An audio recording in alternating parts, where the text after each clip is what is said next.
One other text on this matter. Romans 1, 19 to 21. What can be known about God is plain to them, the them being all the peoples of the world. What can be known about God is plain to them, Romans 1:19, because God has shown it to them. Where has he done that? Verse 20. For his invisible attributes, namely his eternal power and divine nature, have been clearly perceived ever since the creation of the world in the things that have been made. So they are without excuse. The nations are without excuse. For although they knew God. You've never met a person who doesn't know God, according to verse 21. For although they knew God, they did not glorify him as God or give thanks to him, but they became futile in their thinking. Their foolish hearts were darkened. They exchanged the glory of God for the glory of images. So what's that text saying? Nature, the beauty of it, the order of it, the majesty and scope and greatness of it is revealing God, his power and deity, such that everybody in one sense knows God, enough to be responsible before God. And yet, owing to sin and our fallen nature, they are suppressing it, holding it down, and in defending themselves against it and its authority and its beauty and its absoluteness to define them, they are replacing it with all kinds of other glories, exchanging it. I want the glory of what I see in the mirror. I want the glory of money, or I want the glory of power, or whatever. I want the glory of rising in somebody's esteem. And so we become idolaters, and we pretend like we don't know. We even might become atheists to prove we don't know when we know. We know. And what we know is that God is God, God is majestic, God is glorious, God is powerful, God is beneficent, God is merciful. All those things flow right out of knowing that we are sinners and still alive under a creator. So, the first analogy is that all of nature is intended not just to make us pantheists. No, scrap the word just. All of nature is not to make us pantheists, but to make us believers in the God behind nature, so that we see in the glory of nature, through the glory of nature, to the glory of God, and we love God more than nature. And we know this nature is God's creation because we see God through it. That's what those two texts teach, I think. Psalm 19:1, Romans 1:19 to 21, the analogy of seeing the glory of God through the glory of creation. Analogy number 2.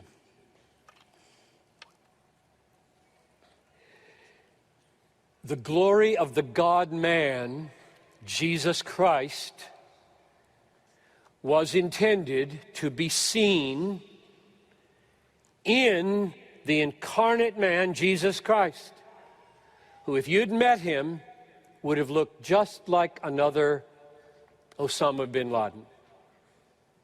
Not you, he wouldn't have looked like you, unless you're Middle Eastern here, which I suppose a good many of you may be. But he didn't look like me, let's just say that. Jesus did not look like me. I'm way too light-skinned, and so he would look normal in his setting, and he was God. And you were supposed to see that. You were responsible to see that. Let me read you a couple of texts. This is John 1:14. The Word became flesh and dwelt among us, and we have seen His glory. Glory as of the only Son from the Father, full of grace and truth. So John, for one, saw it. He saw it. He looked at this ordinary Middle Eastern peasant, carpenter, rabbi, teacher, and said, God. He saw, we have seen His glory, glory as of the only Son from the Father, full of grace and truth. Here's another text, John 14:8. Philip said to Him, Lord, show us the Father, and it is enough for us. And Jesus said to him, have I been so long with you, and you don't know me, Philip? Whoever has seen me has seen the Father. How do you say, show us the Father?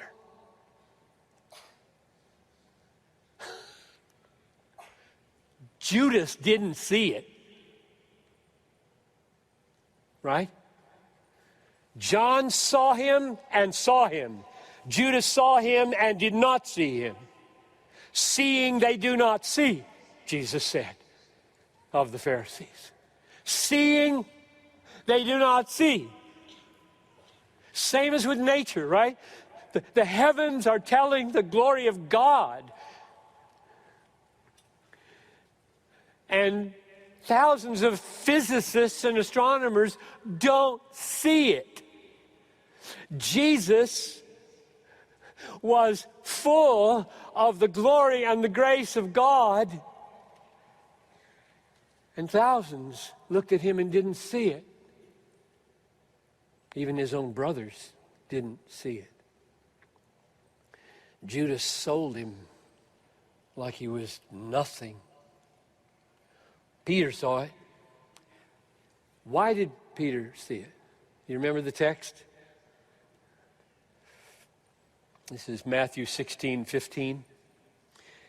Jesus said to them, who do you say that I am? And Simon Peter replied, you are the Christ, the Son of the living God. And Jesus answered him, blessed are you, Simon Bar-Jonah, for flesh and blood has not revealed this to you, but my Father who is in heaven.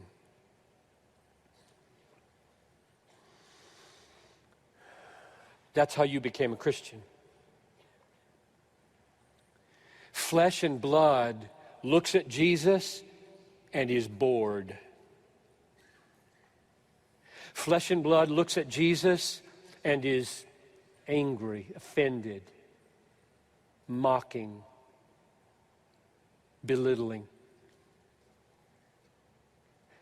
Nobody by the powers resident in human nature, that's flesh and blood, nobody by the powers native to human nature sees Jesus for who He is. We come into this world, as Bob Dylan said, stone cold dead. He had a little season in his life of good theology. I hope he returns to it. That was from the song Saved. Really quite a good song, if you can stand Dylan's voice. We come into this world stone cold dead and blind, and we would all be Judas if that verse didn't come true. Flesh and blood has not revealed this to you, but my Father who is in heaven. So what did God do for Peter?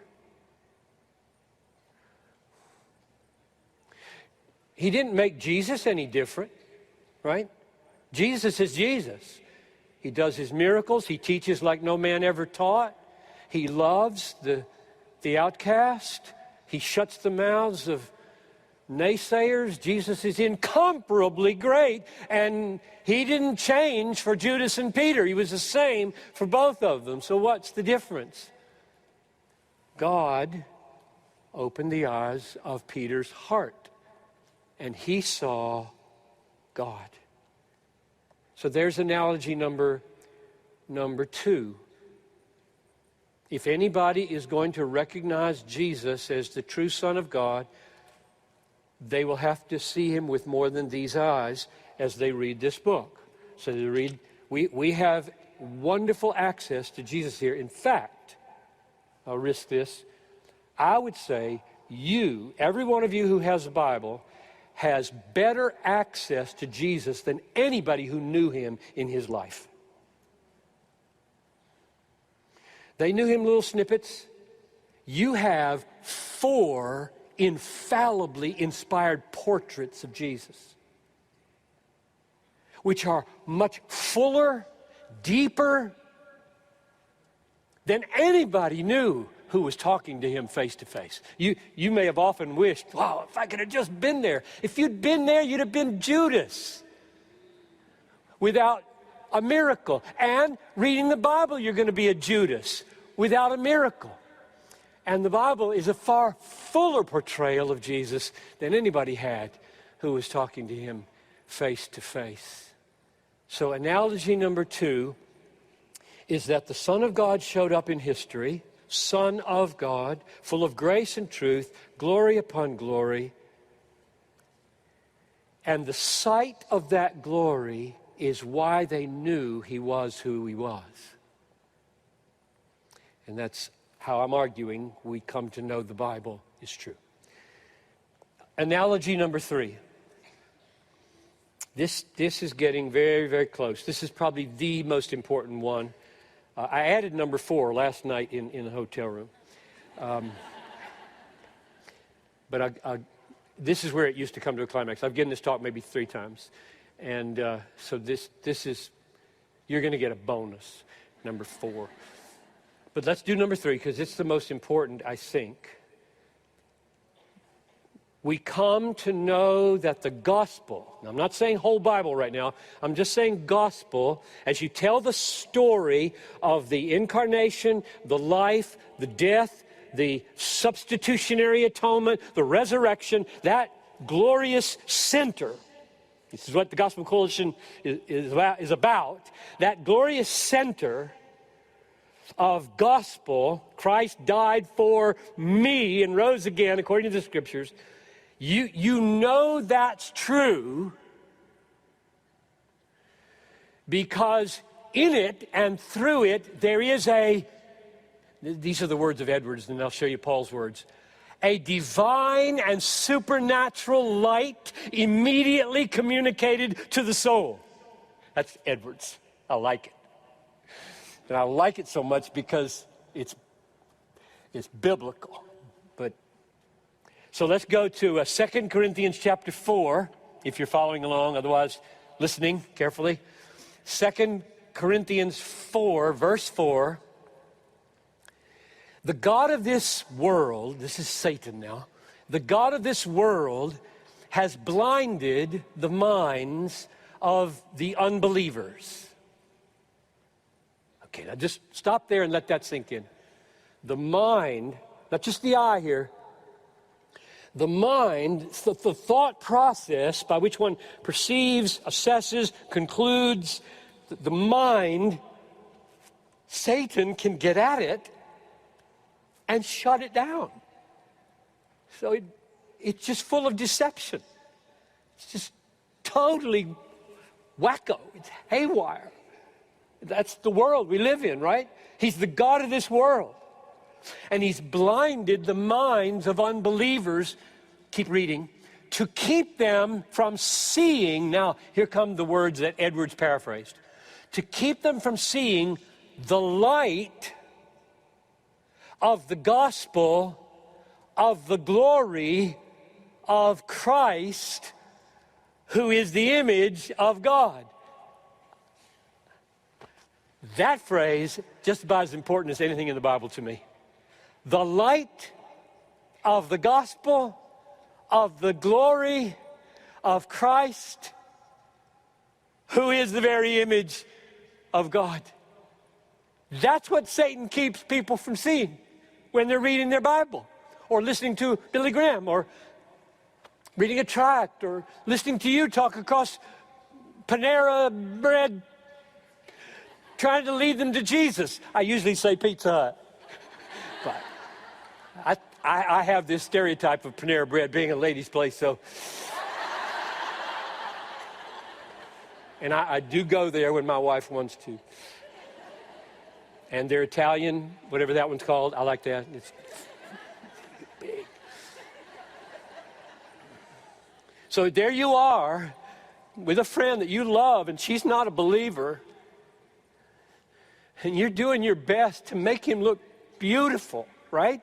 He's beautiful to you. You live for him. You die for him. And she's just looking at you. He's just looking at you like, what planet are you from? What can't she see? She can't see that. The light of the gospel of the glory of Christ. So my simple argument here is, that's how you know the gospel is true. You see that.